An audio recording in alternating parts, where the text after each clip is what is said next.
पंजाब केसरी में आप सबका स्वागत है। मैं हूं चंद्रशेखर धरनी। आपको आज एक महत्वपूर्ण खबर देने जा रहे हैं। हरियाणा का अलग विधानसभा परिसर बने, उसके लिए पूर्व मुख्यमंत्री अब केंद्रीय मंत्री जो हैं मनोहर लाल खट्टर, उन्होंने प्रयास शुरू किए। पूर्व विधानसभा अध्यक्ष ज्ञानचंद गुप्ता ने प्रयास शुरू किए। ये रेलवे स्टेशन को मात्र 1 किलोमीटर की दूरी है और ये प्रमुख रोड है, मध्य मार्ग जिसे कहते हैं। चंडीगढ़ से आकर ये सड़क जाती है, अगर देखा जाए तो कालका शिमला की तरफ, पंचकुला की तरफ। और ये जो आसपास का क्षेत्र है, यहाँ पर 10 एकड़ ज़मीन जो थी, उस ज़मीन में हरियाणा का अलग विधानसभा बनना ज़रूरी है। क्योंकि विधानसभा परिसर का जहाँ तक जिक्र करें, वो इसलिए भी महत्वपूर्ण हो जाता है कि विधानसभा हरियाणा जो है, वहाँ पर 90 लोगों के बैठने की कैपेसिटी और 126 से ज़्यादा पीरासीमन के बाद हो सकते हैं विधायक हरियाणा के। हरियाणा विधानसभा को लेकर नया भवन बनाने के लिए ज़मीन ट्रांसफ़र के मुद्दे पर केंद्र सरकार भी अब कहीं ना कहीं बैकफुट पर जा सकती है, ऐसे सूत्र बता रहे हैं। गृह मंत्रालय ने चंडीगढ़ प्रशासन को इस मामले में कहा है कि ये मुद्दा क्योंकि राजनीतिक रूप से उछल रहा है और इसमें कहीं ना कहीं आपस में दोनों स्टेट्स में भी तकरार बढ़ती जा रही है। और हरियाणा जो इको सेंसिटिव जोन की रुकावटों को भले ही दूर कर चुका हो, लेकिन हरियाणा और पंजाब के नेताओं का जो शब्दवान है वो नहीं रुक रहे। ज़मीन की अदला बदली नीति शहर के जो है शहरवासी विरोध उसका कर रहे हैं। इसी बीच प्रशासन को गृह मंत्रालय ने ये भी कहा है कि नए विधानसभा के लिए चंडीगढ़ की ज़मीन के प्रस्तावित हस्तांतरण का उपयोग सार्वजनिक रूप से करने से नाराज़गियाँ बढ़ सकती हैं। गृह मंत्रालय ये भी मानता है, जो सूत्र बता रहे हैं, कि पंजाब के राजनीतिक, धार्मिक और किसान नेता भी इसका विरोध कर रहे हैं।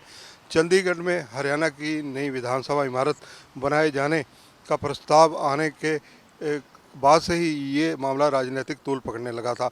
विभिन्न राजनीतिक और धार्मिक टिप्पणियाँ आने लगी थी, बयान आने लगे थे। आपको ये बताना बहुत ज़रूरी है कि जुलाई 2022 में जयपुर में जो NJDC की बैठक में केंद्रीय गृह मंत्री अमित शाह ने विधानसभा की नई बिल्डिंग के लिए ज़मीन को मंजूरी देने के प्रस्ताव पर मोहर लगाई थी।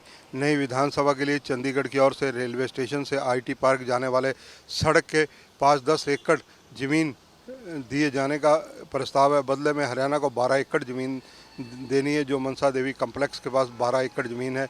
ये इको सेंसिटिव जोन में आती है। इस पर केंद्र सरकार ने पर्यावरण मंत्रालय ने भी अधिसूचना जारी कर बदलाव कर दिए हैं। इसके तहत अब ज़मीन में भी जो रुकावटें थी वह दूर हो गई हैं।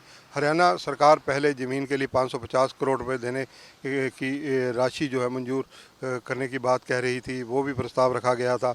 और हरियाणा सरकार जो है भूमि अदला बदली के मुद्दे पर प्रशासन का जो शहरी योजना बोर्ड कह चुका है कि चंडीगढ़ मास्टर प्लान 2031 में ऐसी भूमि अदला बदली की नीति फ़िलहाल नहीं है। कई चीज़ें हैं जो चर्चा में हैं, लेकिन आपको ये बताना चाहेंगे कि जो हरियाणा की विधानसभा बनना क्यों अनिवार्य है। हरियाणा में वर्तमान जो विधानसभा भवन है वो हरियाणा और पंजाब का जॉइंट है, जिसमें 60% जगह जो है वो चंडीगढ़ के पास है और 40% हरियाणा के, यानी 90 विधायकों के बैठने की कैपेसिटी हरियाणा के पास है। अब पीरासीमन रिपोर्ट 2026 में मानी जा रही है कि हो सकती है। उसके बाद ये 126 से ज़्यादा भी विधायक हरियाणा में हो सकते हैं। तो ऐसी परिस्थितियों से निपटने के लिए हरियाणा की अलग विधानसभा ज़रूरी है।